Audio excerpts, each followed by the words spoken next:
Alrighty, so for this video I'm going to be going over building up duration and value with the mat. So the most important thing about this is, one, our mechanics with it. So when we are rewarding, we want to make sure we're rewarding slow and low all the way down to the mat. We don't want to give the treat to him. We want him thinking calm, relaxing, and thoughts down to the ground. So we want to make sure that our reward placement is coming low and slow down between the front legs, because that will help him understand the idea of just relaxing and staying there. It's not, we don't want him up and running around, chasing food, things like that. We just want it to be relaxing, easy, and methodical. The other part about this is that we want to make sure that we are not putting the mat down unless we are going to be working on the mat. This is not something that should just be down around your house all the time. This is something that we want to put down when we want the dog to go there and stay there. As soon as we're done with our session, the mat gets picked up and it goes away. We don't want this to be an option all the time, because when this is out, we want this to be paying out and be really fun. So what we're going to do is we're going to put the mat down and we're going to wait a second.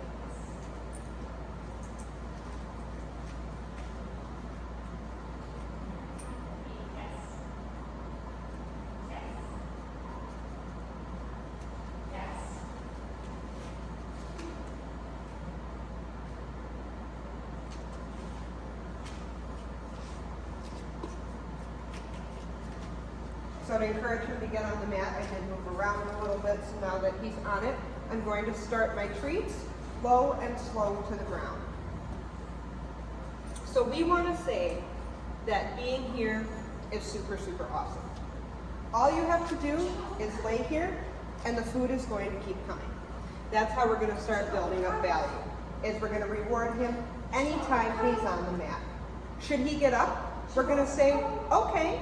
And if he's getting up very frequently, and toss the treat, but if he's getting up real frequently, we want to wait as soon as he gets back on here.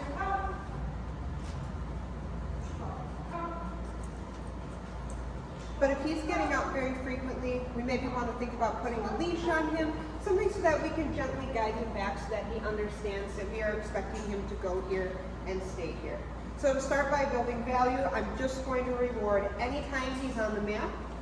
And I'm going to up my rate of reinforcement. So I'm going to make sure that he's getting cookies maybe every 1 to 2 seconds right away, just so he starts understanding that this is a wonderful place to be. It's a lot of fun, and that all we're looking for is just for him to lay down and relax. So when we're ready for him to get off, we're going to give him a release cue, pause a second, and then we're going to throw the cookie. So in this case, we're going to go, okay, and toss the cookie. We're going to wait for him to get back on his own, but we don't want to reward him as soon as he gets back on. We want to give him a second. See, he offered to sit. So again, the reward in my hand comes low and slow all the way to the ground. And as long as he's on there, we're going to keep rewarding. So to start building up duration, like I said, to start building value, we're going to give treats every 1 to 2 seconds. For this, we're going to start increasing our time between treats. So we're going to drop that rate of reward a little bit as he's getting comfortable, as he's happy being on his mat. So instead of every 2 to 3 seconds, I might give a cookie once every 5 seconds. And then if he's doing good with that, every 10 seconds. If at any point in time during the count, he gets up, I want to count in my head, so I know exactly what number he's at when he's getting up. And if he is getting up, then I want to have a treat the second before he gets up. So say he's only making it 7 seconds and he's getting up on his own, and we want to get that up to 10 seconds in between treats. What we'll do is at 6 seconds, we'll reward.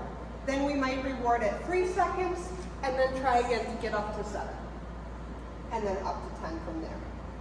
So if he is getting up in between treats, it just means that we need to up our rate of reinforcement, meaning he needs cookies more frequently. We want to keep this interesting because the dogs will pick up really quickly how many seconds are coming in between cookies. So we do want to do, maybe every 5 seconds, and then every 10 seconds, working our way up to 20 or 30 seconds in between cookies on the mat. And while we're doing well with this, if we can get up to a minute in between cookies on the mat, that is going to set you up the most for success. And again, when we are done with our session, I'm going to release him, saying, okay, pause, toss cookies, And when we're done, the mat goes up and away. So this is no longer an option to get cookies anymore because we are done with this exercise.